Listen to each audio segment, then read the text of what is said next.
बात सोम फैमिली, कैसे आप सब? उम्मीद करती हूँ आप ठीक होंगे। चैनल को लाइक करें, सब्सक्राइब करें, कमेंट करें। आपका दिल से शुक्रिया होगा। राधा स्वामी जी, जी राधा स्वामी जी, जी राधा स्वामी जी। सतगुरु कबीर साहब कहते हैं कि जब मन के अंदर प्रेम होता है तो प्रभु के प्रति तब व्यक्ति के अंदर बदलाव अपने आप ही आना शुरू हो जाता है। तो लोग कहते हैं कि शायद इतने दिन हो गए भजन बंदगी करते हुए, सिमरन में हमें कोई बदलाव नजर नहीं आता है। कबीर साहब कहते हैं कि बदलाव उसे दिखता है जो देखना चाहता है। साहिब एक ही शब्द है, वो है मन प्रतीत।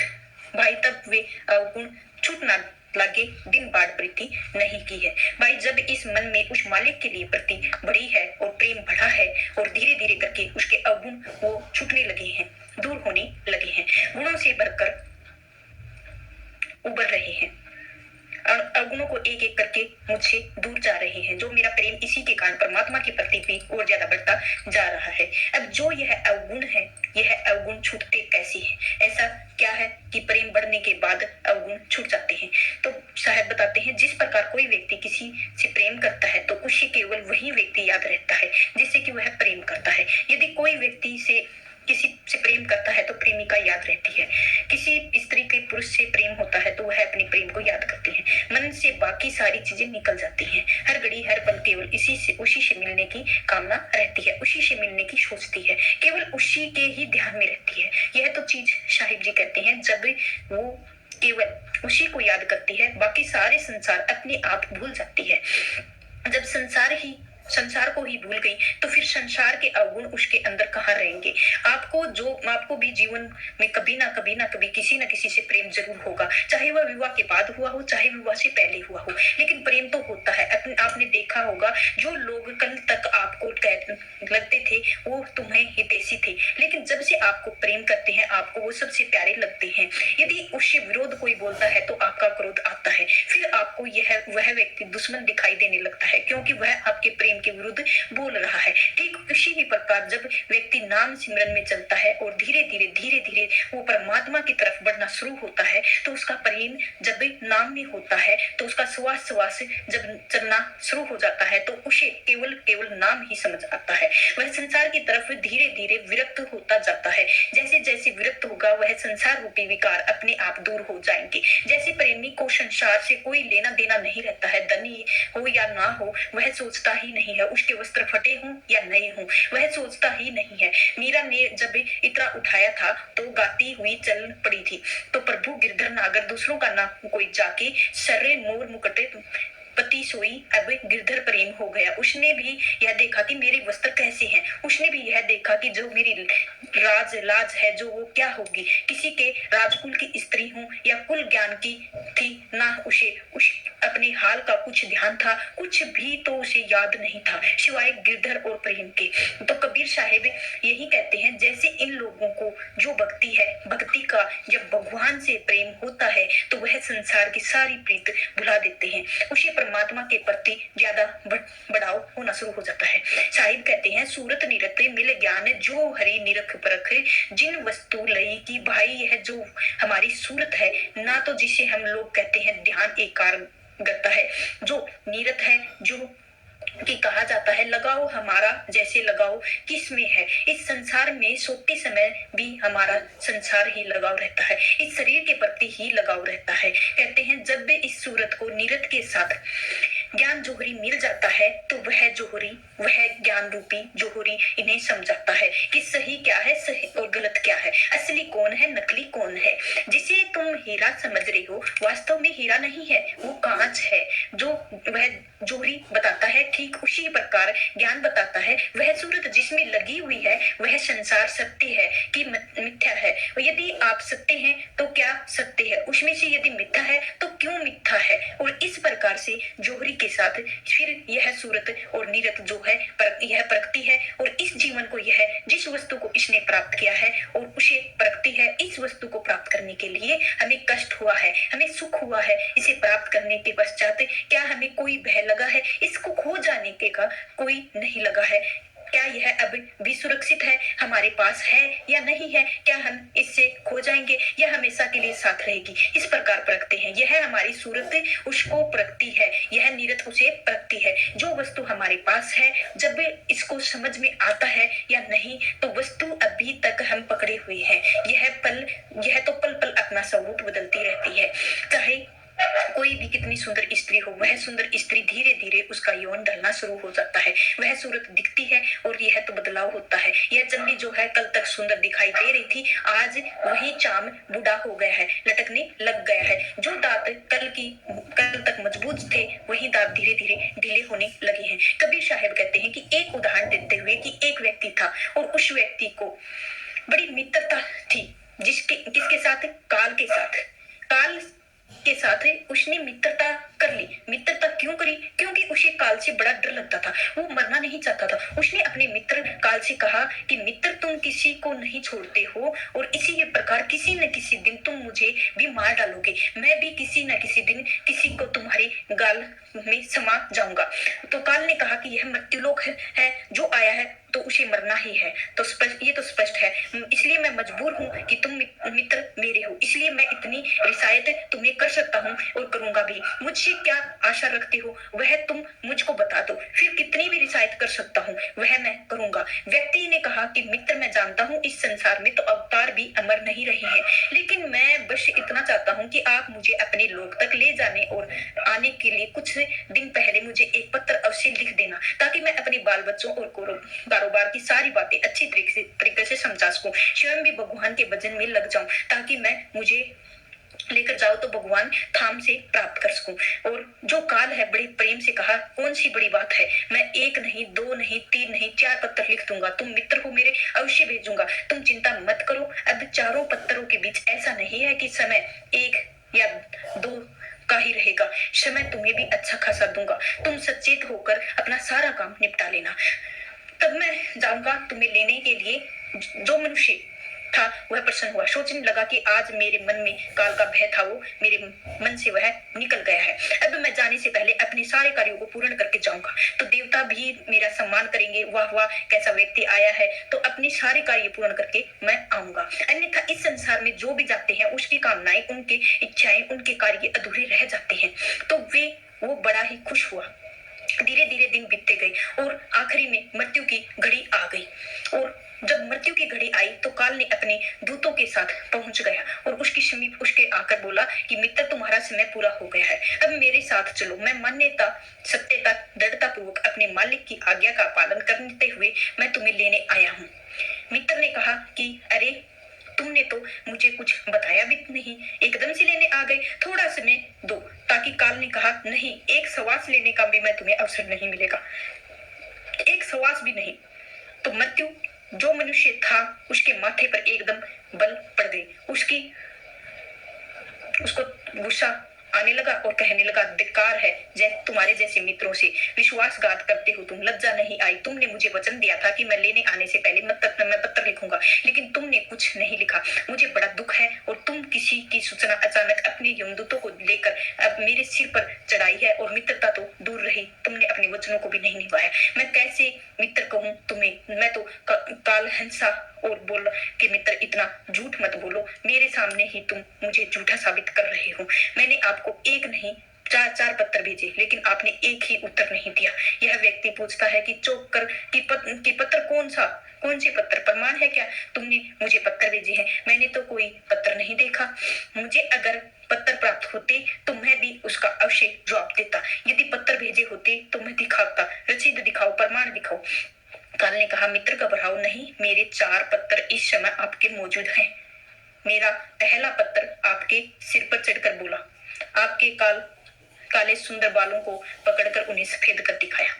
फिर भी कहा कि सावधान हो जा, जो करना है कर ले, बाल सफेद हो रहे हैं, समय नजदीक आ रहा है। नाम बढ़ई, धन संग्रह के झंझटों को छोड़कर भजन में लग जा। पर मेरे पत्र का आपको ऊपर कोई असर नहीं हुआ, जरा भी असर नहीं हुआ। तुमने बनावटी रंग लगाकर अपने बालों को फिर से काला कर लिया, फिर से जवान बनने का सपना खो गए, और आज तक मेरे वह सफेद बाल वह तुम्हारे इस सिर के ऊपर रखे हुए थे। अर्थात जो मेरे पत्थर के अक्षर हैं वह तुम्हारे सफेद बालों के रूप में तुम्हारे सिर पर रखे हुए हैं। अब बताओ, क्या यही नहीं था? कुछ दिन के बाद दूसरा पत्र आपके नेत्रों के प्रति भेजा। नेत्र की ज्योति धीरे धीरे कम होने लगी थी, फिर भी आंखों पर मोटी मोटी शीशे चढ़ाकर आपने जगत को देखना शुरू कर दिया। 2 मिनट भी संसार की ओर आंखें बंद करके उस परम पिता परमात्मा को अपना ध्यान नहीं लगाया। इस मन में और इतने सावधान नहीं हुए और मुझे आपकी दिन अवश्य पर बड़ी दया आई, बड़ा तरस आया। तुमने मुझे मित्र कहा था, इसीलिए मित्रता के नाते मैंने तीसरा पत्र भेजा। इस पत्र में मैंने आपको जो दांत थे उन दांतों को छुआ और उन्हें हिलाया, फिर तोड़ दिया, लेकिन आप फिर भी नहीं संभले। आपने इस पत्थर को भी जवाब नहीं दिया, बल्कि नकली दांत लगवाकर जबरदस्ती संसार में भौतिक पदार्थों का स्वाद लेने लगे।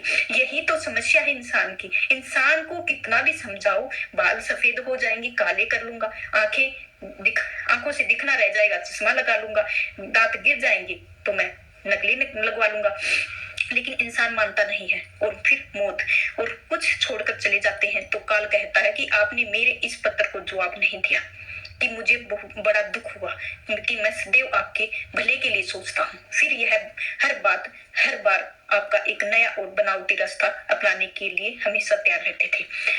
फिर अंतिम पत्र मैंने आपके शरीर को रोग, कलेश और पीड़ाओं इन सब से भर दिया। आपके जीवन को मेरा अंतिम पत्र था, लेकिन आपने अपने अहंकार के कारण सब कुछ अनसुना कर दिया।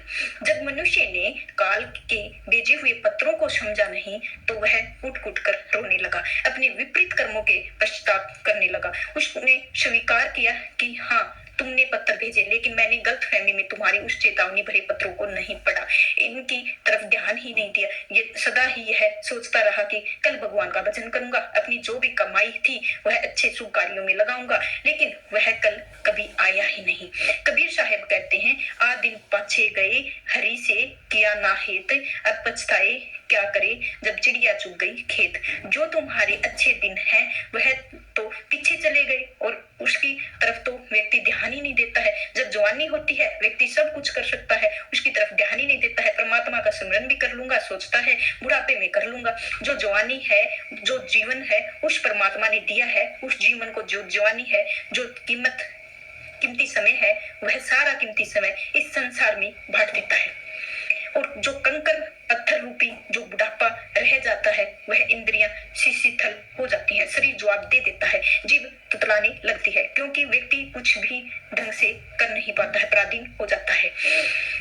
भजन कैसे करेगा भगवान तेरा, जरा सोचिए। तो साहिब कहते हैं कि भाई काल ने भी यही उसको समझाया है कि आज तक तुमने जो कुछ भी किया, राग रंग स्वार्थ भोग, इन सब के लिए किया, जानबूझकर तुम्हें पता है कि क्या सही है और क्या गलत है, क्या सत्य है और क्या असत्य है। विवेक तुम्हारे अंदर भी है, लेकिन जानबूझकर तुमने ईश्वर के नियमों को तोड़कर काम किए हैं। यह अपराध अवश्य है, इसके लिए कोई क्षमा नहीं होती है। मनुष्य को जब अपनी बातों से काम बनता नजर नहीं आता है तो वह क्या करता है, वह धन का लोभ देता है और इस व्यक्ति को काल के करोड़ों संपत्ति धन का लोभ दिया है, लेकिन काल ने हंसकर मित्र से यह कहा कि मेरे लिए धूल से अधिक कुछ भी नहीं है। धन दौलत शोहरत सत्ता ये सब लोभ संसारी लोगों के वश में कर सकता है, मुझे वश में नहीं कर सकता है। कबीर साहिब कहते हैं कि कबीर सो धन सोचिए जो आगे हो शीश चढ़ाए, गाठरी ले जात न देखा कोई, कि भाई अगर धन जोड़ना है तो धन का संचय करना है, कमाना है तो वह धन कमाओ, वह धन का संग्रह करो जो आगे की यात्रा में तुम्हारे लिए सफल होगा, सुगम होगा, तुम्हारे लिए लाभकारी होगा। क्योंकि इस संसार से हमने आज तक किसी को अपने धन की गठरी लादकर इस संसार के जाते हुए नहीं देखा है, वह सारा धन यही रह जाता है। जिन लोगों के लिए वह कमाते हैं वह लोग रह जाते हैं, जिन चीजों के लिए वह मरता रहता है वही चीजें यही रह जाती हैं, धन यही रह जाते हैं। जिनके लिए अपना सारा जीवन बर्बाद कर दिया है, मनुष्य पूछता है कि क्या कोई ऐसी वस्तु नहीं है जो तुम्हें प्रिय हो, जिसे तुम्हें लुभाया जा सके, ऐसा कैसे हो सकता है? तो काल ने कहा कि यदि तुम मुझे लुभाना ही चाहते तो सच्चाई है कि शुभ कर्मों और धन का संग्रह करते, नाम के सुमरन करने का, क्योंकि नाम जिसके पास है उसको तो भी हाथ भी नहीं लगा सकता। ऐसा धन है, यह ऐसा धन है जिसके आगे विवश हो जाता हूँ मैं। अपने निर्णय पर पर पुनर्विचार करने के लिए बाध्य हो सकता हूँ। तुम्हारे पास यह धन थैला भरकर जो भी नहीं है, तुम्हारे यह सारे रुपए पैसे जमीन जायदाद तिजोरी जमा धन संपत्ति सब कुछ छूट जाएंगे। मेरे साथ तुम उसी प्रकार निष्वर्ष और जाओ और तुम निष्वर्ष अपने संसार में आए थे। काल के जब मनुष्य की यह बात सुनी तो वह रोने लगा, सभी संबंधियों को पुकारने लगा कि सभी संबंधी आते हैं और उसको पकड़ ले जाते हैं। बोले क्या क्या हुआ, क्यों चिल्ला रहा हो, और तुम्हारी मृत्यु का समय आ गया है, मुझे अब जाना है। ये सभी कहते हैं नहीं नहीं, चिंता मत करो, कुछ नहीं होगा, हम तुम्हें कुछ नहीं होने देंगे, हम तुम्हारा इलाज करवाएंगे। लेकिन जो काल ले जाता है, कबीर साहिब कहते हैं आसपास से जोधा खड़े सभी बजावे गाल बीच महल से ले गया ऐसा काल कराल।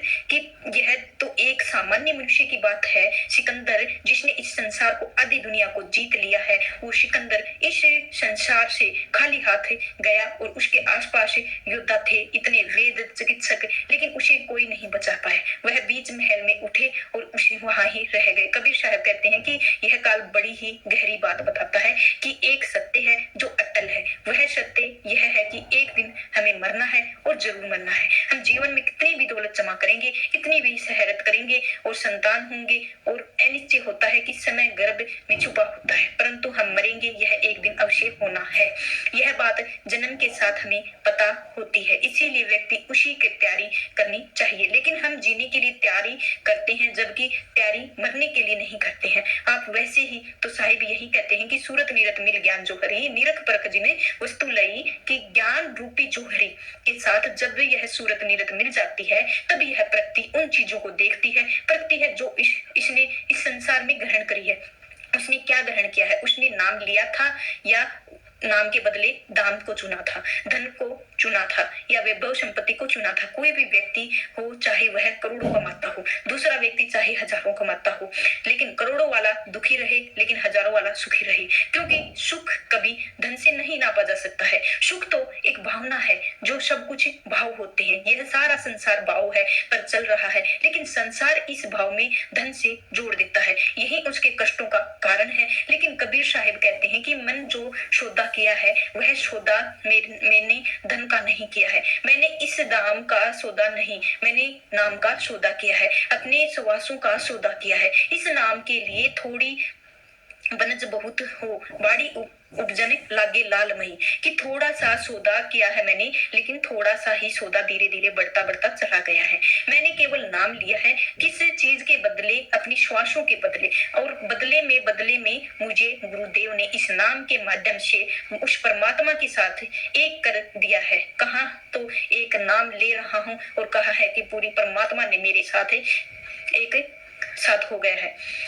इसी प्रकार मेरी जो मेरा व्यापार था, और थोड़ी मैंने कमाई करी, यह दिन बढ़ती चली गई, और उपजन लोग लालमयी, जो धीरे धीरे यह लाल रतन पैदा होते चले गए। कौन ये रतन थे? यह रतन थे दया, अक्षमा और परोपकार, और ठीक है जी शीतल और संतोष, विवेक। ये सारे जो है बढ़ना शुरू हो गए। धैर्य बढ़ा, सहज बढ़ा, प्रेम बढ़ा। जब प्रेम बढ़ा तो उसके बाद धीरे धीरे वह परमात्मा स्वयं ही मेरे साथ एक हो गया और मुझे अपने साथ एक कर लिया। तो साहब कहते हैं कि भाई जो मैंने किया है वो आप भी करो, क्योंकि मेरे लिए सुगम है, वह आपके लिए भी है। अगम निगम तू खोज निरंतर, सत्य नाम गुरु मूल दही। कहे कबीर साध की संगत होती और विकार सो छूट गई। जो अगम निगम है, जो अगम और निगम है, जो निगम है जिसे कोई ढूंढ नहीं सकता, जहां जाए नहीं जा सकता, बोला उसको निरंतर खोजो, उसको खोजने का रास्ता तुम्हें गुरु देंगे सत्य नाम के द्वारा। वह जो सत्य नाम है वही मूल है। तुम्हारी इस भक्ति का वहीं से भक्ति शुरू होती है, और उसी ही मूल में जब तुम निज स्वरूप को जानोगे तो तुम्हारा मध्य है कि उसके अंत में परमात्मा के एक साथ हो जाओगे। और बहुत से लोग अलग अलग चीजों को सोचते हैं, सत्य नाम कुछ और है, कोई कुछ और है, कोई कुछ सोचता है। तो सत्य नाम कहाँ है? केवल सतनाम। सतनाम इस प्रकार जपना है, गुरु के द्वारा दिया गया नाम, जिसके पीछे भाव छुपा होता है। यह वह नाम है जो वास्तव में उस परमात्मा तक पहुंचाता है। केवल सतनाम सतनाम बोलना, यह केवल आप शब्दों का उच्चारण कर रहे हो। यह नाम वास्तव में अजपा है। अजपा नाम जो गुरु देते हैं, धीरे धीरे अजपा से ही उसे आप परमात्मा तक उस तक पहुंचे हो। क्योंकि जिस प्रकार एक पुस्तक, वह पुस्तक परमात्मा तक नहीं पहुंचती है, लेकिन पुस्तक वह उस तक जाने का मार्ग बताती है, लेकिन जो नाम है, नाम उस परमात्मा तक पहुंचा देता है। साहब कहते हैं कि उसके लिए साध की संगत की करो, और कहे कबीर साध की संगत और होती विकार सो छूट गई, कि गुरु के द्वारा सत्य नाम प्राप्त करने के लिए आपको सबसे पहले साध की संगत की करनी है। और साधु कौन है? साधु वह है जो अपने मन को साधे हुए है। जिसने अपने मन को साध लिया वही साध है, वही संत है। उसकी संगत करो, क्योंकि जो अपने मन पर वश किए हुए हैं, अपने मन को, जिसने अपने मन को साधा हुआ है, वह वास्तव में वही रास्ता बतलाएंगे, जीवन जीने का सही तरीका बतलाएंगे। जब आप जीवन में सही तरीके जिएंगे तो धीरे धीरे मन में जो निर्मल होता है चला जाएगा। जो आपके अंदर विकार थे, विकार धीरे धीरे छूटते चले जाएंगे। जैसे ही छूटेंगे तो आपका मन हो जाता है निर्मल, और जिसका मन निर्मल हो गया, और कबीर साहिब कहते हैं कि कबीर मन निर्मल भया जैसे गंगा नीर, पछे पछे हरि फिरे कहत कबीर कबीर। जिस प्रकार व्यक्ति का मन निर्मल हो जाता है गंगा की तरह, जो व्यक्ति पवित्र हो जाता है, उसके पीछे तो स्वयं परमात्मा भी उसका नाम लेते लेते उसके पीछे पीछे आते रहते हैं। कहीं मेरे दास को भक्ति कोई कष्ट ना हो जाए। एक व्यक्ति था जो कि रोजाना समुद्र के किनारे टहलने जाता था। एक दिन उसने देखा कि मेरे पद चिन्हों के साथ साथ किसी और के पद चिन्ह के साथ साथ चल रहे हैं। बड़ा धनी सेठ था। उसने पूछा कि भाई कौन हो जो दिखाई नहीं देते हो, लेकिन मेरे साथ साथ आपके पद चिन्ह बनते जा रहे हैं। उसे आवाज आई कि मैं वही ईश्वर हूँ जिसको तुम ध्यान से रखते हो और जिसको तुम ध्यान से नाम सुमरन करते हो। मैं सोचता हूँ मेरे पद चिन्ह है या फिर मेरे को वहम है। फिर उसने अच्छे से पूछ भी लिया था, नाम सिमरन करते हो वही हूँ। तो व्यक्ति बड़ा ही प्रसन्न हुआ। उसने सोचा कि चलो अच्छी बात है, परमात्मा मुझ पर इतनी प्रसन्न है। मेरे तो जो कर्म है, कर्म का मतलब है उत्तम, सही दिशा पर चल रहा हूँ। कुछ दिनों के बाद उसका घाटा होता है, नुकसान हो जाता है। व्यवस्था में वह धीरे धीरे कंगाल हो जाता है। जब कंगाल हो जाता है तो उसके जो पति और पत्नी, जो उसकी पति पत्नी, बच्चे और सगे संबंधी के मुंह पर मोड़ लेते हैं, क्योंकि पत्नी मायके चली जाती है, बच्चे दुकान चले जाते हैं, और कुछ डुबा दिया, आपके अंदर कोई दिमाग नहीं है, उठपटांग बोल रही हो आप, सब कुछ चले जाते हैं। बेचारे दुखी होकर समुद्र के किनारे टहलना जाता था। जब टहलने जाता तो धीरे धीरे दिखता कि जो पद चिन्ह उसके साथ साथ चल रहे थे, वो अचानक से पद चिन्ह गायब हो गए। तो बड़ा दुखी होता है, और वह दुखी होकर कहता है, वाह प्रभु क्या लीला है तेरी। अरे यह संसार था, इस संसार को मैं समझ गया, यह संसार स्वार्थी है और इसने मेरा साथ छोड़ दिया है, लेकिन मैं तेरा हर रोज सिमरन करता हूँ, और आज जब विपदा आई है तो तुम भी साथ छोड़कर चले गए हो। तो कुछ दिन के बाद उसका वही व्यवसाय जो डूब गया था धीरे धीरे फिर से उभरना शुरू हो गया। वो कंगाल हो गया था, फिर शून्य से शुरुआत करता है, फिर से वही सेठ वैसा ही नहीं बल्कि और अधिक धनवान हो जाता है। फिर उसके सारे जो बीवी बच्चे रिश्तेदार उसके पास भागे भागे आते हैं, बोले कि हमें पता है कि तू एक दिन कुछ ना कुछ जरूर करेगा, यह बीच उतार चढ़ाव चलता रहता है, लेकिन हम जानते थे कि तू जरूर कुछ करेगा। लेकिन उसने संसार के लोगों को जो असली चरित्र है वह देख लिया था, इसीलिए वह उनसे बातें नहीं करता था। वह वापस आता है और शाम की तरफ टहलने निकलता है। समुद्र के किनारे तो वहां देखता है कि उसके पद चिन्ह जो थे उसके साथ साथ फिर से धीरे धीरे दूसरे पद चिन्ह भी चलने शुरू हो जाते हैं, आने शुरू हो जाते हैं। तो वह कहता है कि वाह प्रभु, जब मेरे ऊपर विपदा पड़ी तो संसार की तरह तुम भी मेरे साथ छोड़ के चले गए थे। आज जब मेरे पास फिर से पहले से भी अधिक धन वैभव आ गया तो यह संसार मेरे पास लौट के आया है और तुम भी लौट के आ गए। क्या फर्क है तुम और इस संसार में? मैंने तुम्हारा सिमरन किया इस संसार को छोड़कर और तुमने मुझे छोड़कर चले गए। प्रभु ने कहा, बालक तुम यह मत सोच कि मैं तुझे छोड़कर चला गया। याद रख, जब यह संसार तुझे छोड़कर चला गया था तो तू इतने गहरे दुख में था कि तुझसे दुख बर्दाश्त नहीं होता, चलने की तेरी अक्षमता नहीं थी। उस वक्त जो 2 कदम तू देख रहा था वह तेरे नहीं थे, वह मेरे थे, क्योंकि तुझे में और मेरे में अपनी गोद में उठाए हुआ था। मुझे ध्यान ही नहीं रहा कि मैं उस समय तेरे साथ था, या क्योंकि तूने मेरा सिमरन किया था। जो मेरे एक तरफ 1 कदम था वह 10 कदम बढ़ता था, और जिसका हाथ मैंने एक बार थाम लिया फिर उसका हाथ कभी नहीं छोड़ता हूँ। तुम्हारा विश्वास मुझ पर था और मैंने रखा था, उसकी लाज रखी थी। भक्ति अपनी गलती का एहसास हुआ और उन्हें क्षमा मांगी। प्रभु से प्रभु कहा, कोई बात नहीं, तुम्हारा हृदय निर्मल था, तुमने अपने मन की बात कह दी, इसके लिए मन को काला मन काला होता है, मन की बात कहीं कहता, वह अंदर ही अंदर परमात्मा को कोसता रहता। और कबीर साहब यही कहते हैं कि जब साध की संगत की बैठते हो तो गुरुदेव नाम देते हैं, मन जितने भी विकार होते हैं वह दूर हो जाते हैं, मन निर्मल हो जाते हैं। जब मन निर्मल हो गया तो स्वयं परमात्मा उसके पीछे पीछे चले आते हैं। उसका नाम पुकारते पुकारते जिस प्रकार अभी यह आपको एक घटना सुनाई है, उसी प्रकार आप भी परमात्मा का नाम सुमरन कीजिए और इस संसार के इस भ्रम जाल को सत्य मत समझिए। आज नहीं तो कल यह तो नष्ट होना ही होना है। तो उस परमात्मा, वह मालिक जो आपका इंतजार कर रहा है, कब से आपकी तरफ एक कदम बढ़ाए और आपकी तरफ 10 कदम बढ़ाने के लिए तैयार है। आप अपना हाथ तो उठाओ सही, फिर आपको हाथ पकड़ लेगा। उसके बाद यह संसार आपको बेशक खींचता रहे, नीचे टांगे आपकी खींचता रहे, लेकिन वही छोड़ेगा और आपको फिर से आप इस संसार में नहीं गिरोगे। जब तक आप उसका हाथ पकड़े हो आप इस संसार में नहीं गिरोगे। लेकिन यदि आप इसी को छोड़ दोगे तो वह बेचारा क्या करेगा। इसीलिए कोई भी इस प्रकार की गलती ना करें। आप लोग नामदान के नियम बताए गए हैं, किस प्रकार से आपको नाम दान लेना है, कौन सा नाम सिमरन करना है, किसके पीछे भाव क्या है, आपको जप करने की सही विधि क्या है। नाम के एक नहीं, दो नहीं, तीन भेद होते हैं। तीनों भेदों को प्राप्त किए हैं बिना मुक्ति नहीं होती है। जब तक उन भेदों को प्राप्त नहीं करोगे तब तक कल्याण नहीं होगा। संसार में ही व्यक्ति फंसा रह जाता है, क्योंकि जो नाम है लोग उसे जाप कहते हैं और वह तो केवल शब्द है। उस शब्द के आगे उसकी जो शक्ति है, उस शक्ति को भी प्राप्त करना होता है। आप में से बहुत ही लोग हैं जो साथ गहराई से जुड़ना चाहते हैं। अध्याय अगर ऐसे लोग हैं